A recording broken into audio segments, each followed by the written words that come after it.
Welcome back, everyone, to UKSG Blue 2023. This event, we are raising money for Crisis, and you can donate with the links below the stream. We'd also like to shout out ESA and BSG for their continued support. But now, it is time for Not Sonic Game, Sparkster with Drakodan. Take it away.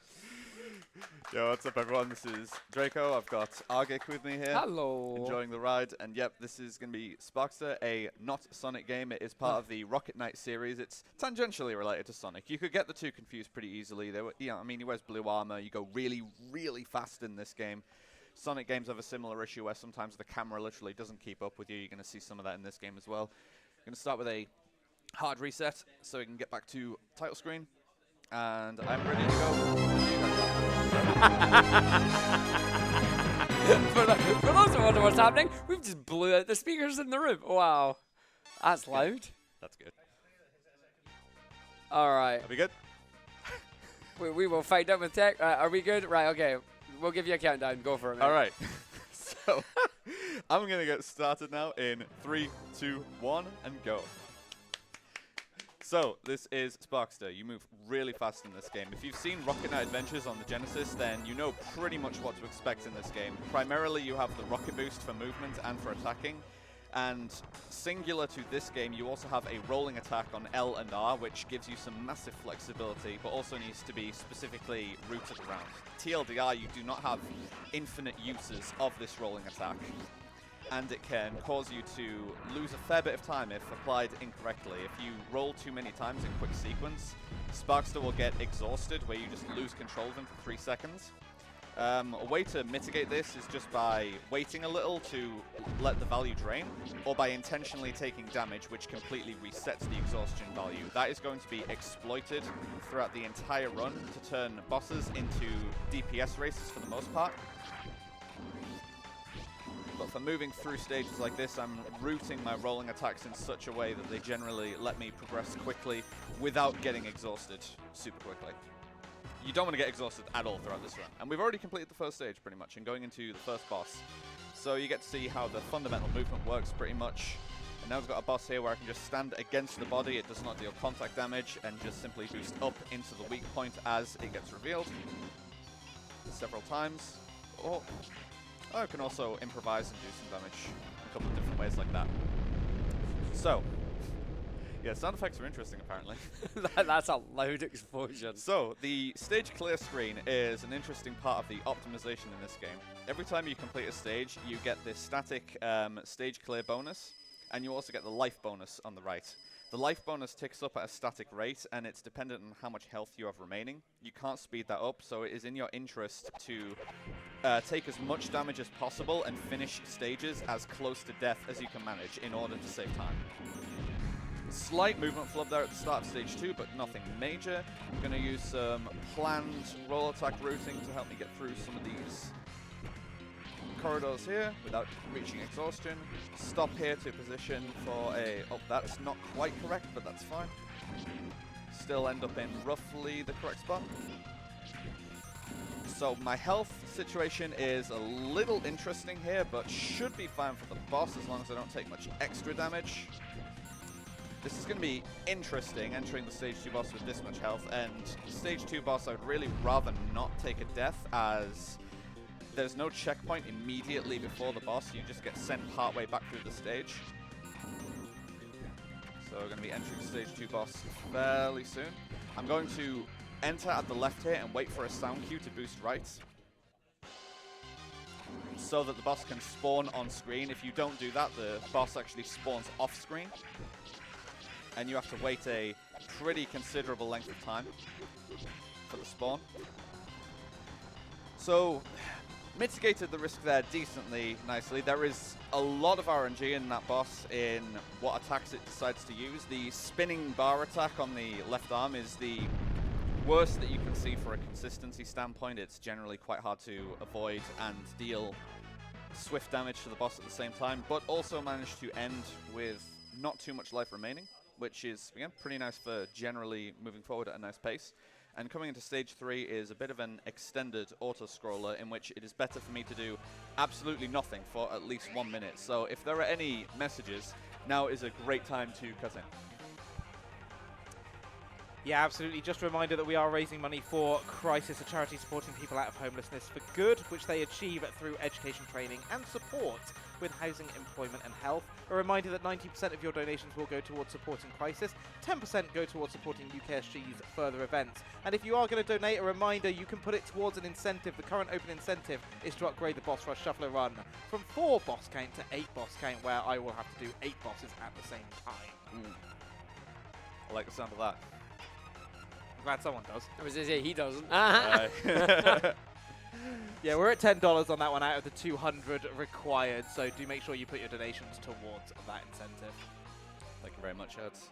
So, Arg, how are you enjoying the run so far? Oh, I'm loving it. I always find it a bit weird that it has, like, Stage 3 is just glorified auto-scroller, but I know what's coming up later in the run, and this makes up for it, because I'd rather have another one of these than what's coming up later. So I always describe this run as a pretty stressful run to do, and I'm quite grateful that there are periodic auto-scrollers in Stage 3 and 7, because it gives you some time to breathe and try and process, generally. It's a super breakneck pace run otherwise, and yeah, with the amount of boss RNG that's present, it is legitimately quite stressful to run this game. And the movement is just smooth. Like, I love just how, like, the angles you do with the boosts are just fantastic. Yeah, the movement is very tight and responsive in this game. With the rolling attack being in this game only, it is...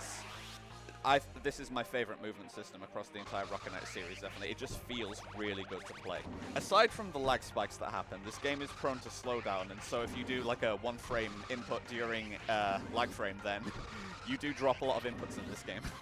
So that is something that you do need to learn to play around in Sparkster SNES. So we're going to be coming into the Stage 3 boss not before too long, and you're going to be using the rolling attack to turn this boss into a complete DPS race. So I haven't really talked about the damage values in this game yet. You have the projectile that gets fired from the sword. That's a 3 damage attack. The physical sword strike itself is 4 damage. The rolling attack is 5 damage, and the rocket boost is 6 damage. So the rolling attack is very high damage since you can spam it infinitely, but again, you'll get exhausted unless you can consistently take damage to reset the exhaustion value, like this.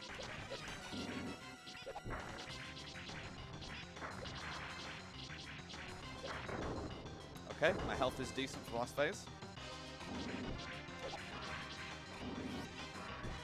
Come on, kill me, kill me. There we go. That's the only spot in the entire run where you can finish a stage with 0 health because you can control the mech independently of Sparkster even after dying.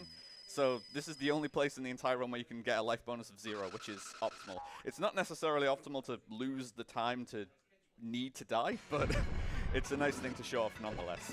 So now I've got the submarine, stage 4.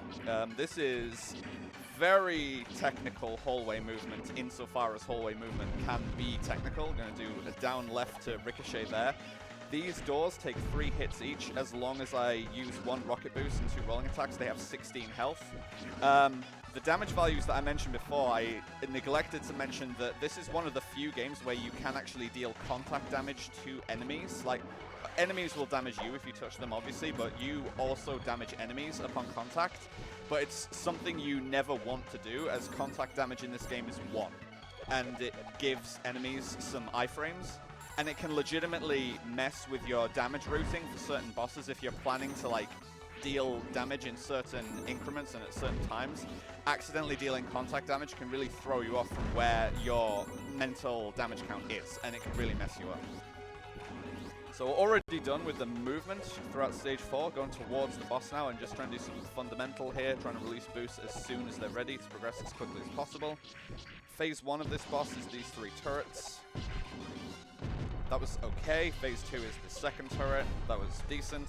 And now phase 3 is the bulk of the fight, where the main mech is going to come out with a very awkward hitbox that is not as big as the model suggests.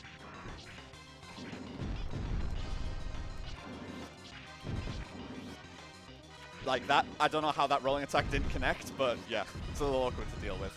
That boss in particular can also mess you up, since the arms that are rotating around have their own hitboxes, and they are solid, so if you boost into them, you'll ricochet, but depending on how you collide with certain surfaces, you won't ricochet cleanly off certain surfaces, and they'll just drag you in and prevent you from moving. That happens really commonly with the arms. So coming into stage 5, Golden Pyramid, just going to do a couple of jumps and a couple of boosts, a couple of rolling attacks to go on a certain route. I need to make sure that I do not get sub-pixeled here on this slope. Nice. As long as you don't perform a rolling attack going into that downslope there, you generally will not get sub-pixeled and bounce around, which that's very bad to bounce around in that corridor, as it can send you down the wrong path, and that's happened to me in one marathon run before where it sent me into a puzzle room which I legitimately did not know how to solve and got stuck there for several minutes figuring out how to get out.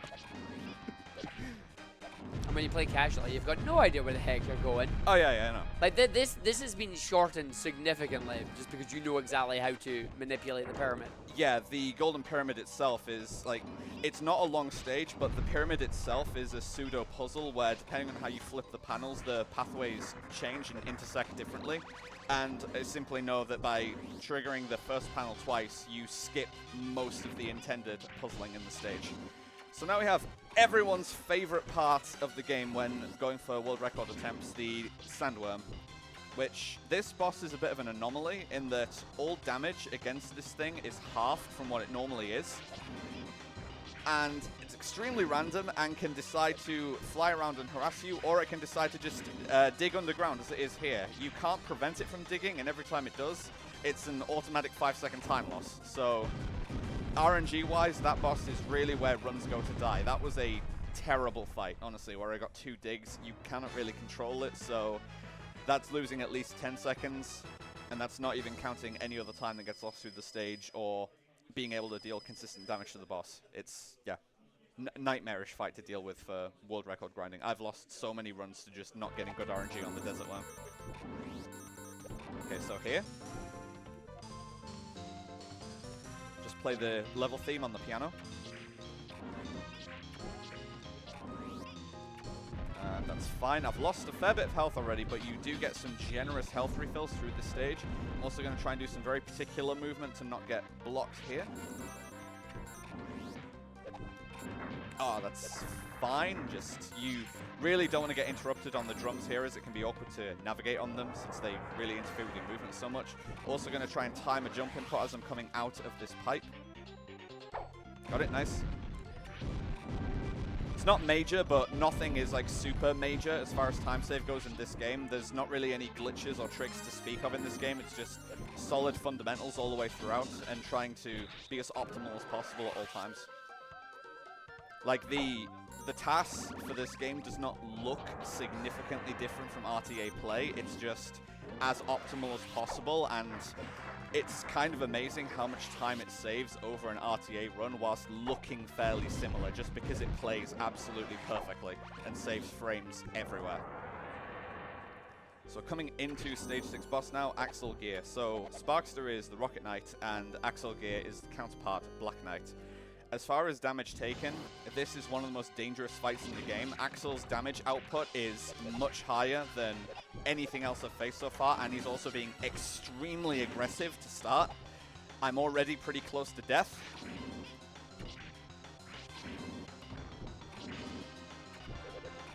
Okay, I had to take that slow and safe at the end there. Axel just deals so much damage. You want to see the kick as much as possible. That deals only half a heart of damage. Then his various sword attacks that he can use are like a heart and a half, and his own rocket boost attack where he zooms across the screen, that deals 2 hearts of damage. And another mechanic that I haven't really mentioned is that whenever you perform a boost, you have a degree of invincibility, but one property of the boost is that it removes whatever iframes you had. So with how much you're trying to boost constantly in this game, it's very easy to accidentally take damage to something, and then you reflexively use a boost, and then you immediately take damage again from the same source. It basically hits you twice in a row. So if that happens on Axel, you can lose over half your health bar in like less than a second. It's a legitimately very dangerous fight if you're not consciously aware of what's going on. So Stage 7 is the next extended auto-scroller, but I'm going to need to take this time to talk about how the boss fight in this stage is going to work. It's another fight against Axel Gear, where we're both in giant robot mechs in space. It's like a rock'em sock'em robot duel. But this fight is infamous, both in a speed sense and in a casual sense. I've seen people involved with speedrunning this game and people who just played this game casually or reviewed it, everyone says the same thing. This game is awesome, but the boss fight of this stage ruins it. Because it is such a nightmare to deal with if you don't understand the mechanics of how this fight works, and the game does nothing to explain how this fight works. It's an entirely different movement set. The damage values do not work the same as throughout the rest of the game. Like I say, it's a robot duel. You can punch each other with your left and right arms. The thing that the game doesn't really teach you is that although you can throw your punches in pretty much any speed or combo that you want, there is a right and a wrong way to deal damage.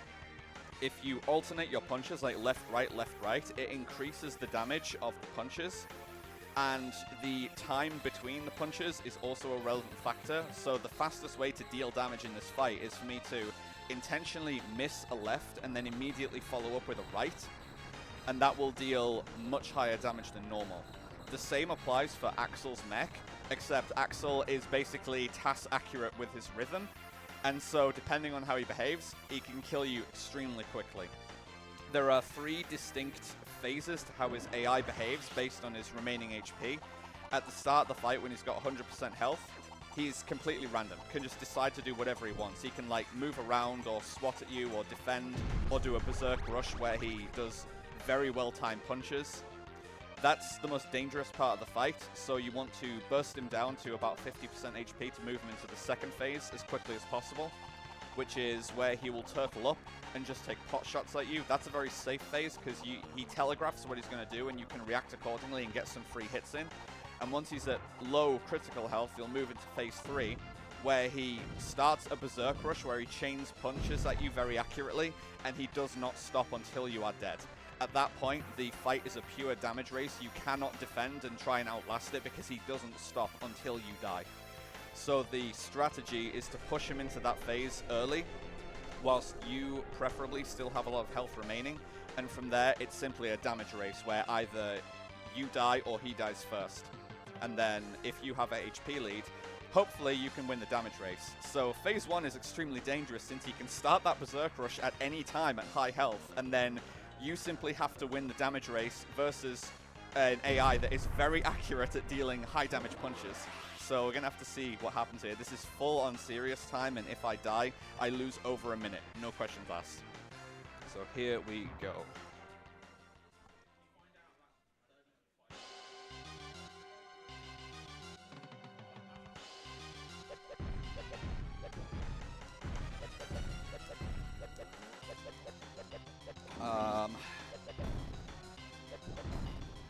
Okay, he is being very passive in phase 2, but that's fine because I will at least win, but this is also very slow. So I'm just going to whittle down his arm. Just bit of an anticlimax, but at least it's a win. The main thing in a marathon run is at least winning this fight. And yeah, that looked very trivial, but it's difficult to overstate just how much of a risk exists in that fight. Like, if he decides to open up with just unloading the salvo of left-rights on you, it's like, oh no, this is potentially very fast, but there's a very good chance I die on the spot here.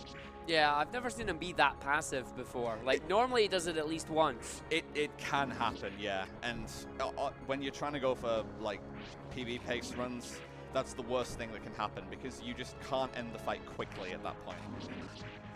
Like, the Berserk Rush is very dangerous, but it's also potentially the fastest possible fight that you can get. So, in a pure time-save sense, you're hoping for that and then hoping to just win against him and then save a few seconds. So we're in the final stage of the run now, and we've already had some beautiful 3D rendered graphics on the missiles there at the start of the stage. But they're also very deadly missiles. They kill you instantly if you get crushed by them, regardless of remaining HP. So we use a specific strategy, ducking in the little divots to make sure you don't get hit by those. I'm going to pick up some health for the upcoming halfway mini-boss, which is going to be the core of this space station, where I'm going to need to destroy 4 blue crystals. These deal a heart of damage when you contact them, and we've also got yellow rings coming down here. These deal only half a heart. So ideally, I'm going to, try and deal as much damage as possible with rolling attacks now. And you ideally want to damage boost on the yellow rings, but you don't exactly have full control over what you are taking damage to here. Oh, I missed, really? Okay, that was not a particularly good core fight, but again, first try core fight, that's the important thing.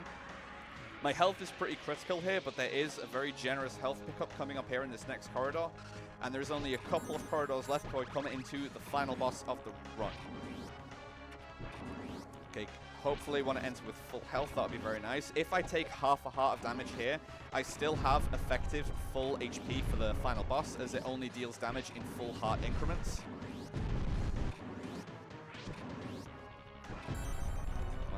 Okay, so final boss time. So assuming you're going for world record runs and you've gone through everything else in the run, gotten optimal RNG and super good movement throughout, you've now got this fight to deal with, where if you want to deal damage as fast as possible, it's another damage race. This guy's HP pool is huge, and you can very easily lose a run here to just not outpacing the damage. Time is when the boss explodes, but if I die at the same time, which can happen, it does not count. It will force me to redo the fight. That is, oh my god. Time.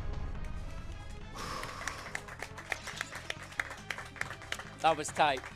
That was tight. That was one more hit and then that was it. I did say this is a stressful run, and I'm interested in watching back the VOD and seeing if I get increasingly more tense throughout the run, because it felt like I did. I mean, you definitely did. I think the part there is when Axel, you were ready. You built up this fight in the auto scroll like, this is going to be it. And then he's just like, I'm in the corner. I'm not doing that. I'm in the corner. Yeah, I promise it's not normally like that. No, but it's like that when you've built up this stress, you're like, I've got to be ready for this. He's like, what is he doing? Like, could you not? It's just like... Yeah, it happens sometimes. Sub 20, though, that's very good. I'm very happy with any sub 20 for a marathon run. My PB is like 18:56, so like being within a minute of PB and this being a very volatile run where boss RNG can really swing it, yeah, I'm very happy with that. No complaints at all. Thank you very much, Arg, for joining me. Thanks once again to UKSG, allowing me the opportunity to do this run. Shoutouts to the Rocket Knight speedrunning server. So, like I said, there's a few different games in the series. Everyone knows Rocket Knight Adventures on the Genesis. Got a couple of different versions of this game, and you got the modern reboot of Rocket Knight. PS3 version, yo! It's a game. It is a game. If you're interested in any of these games, please do pop over to the speedrunning server. We'd love to help people get started.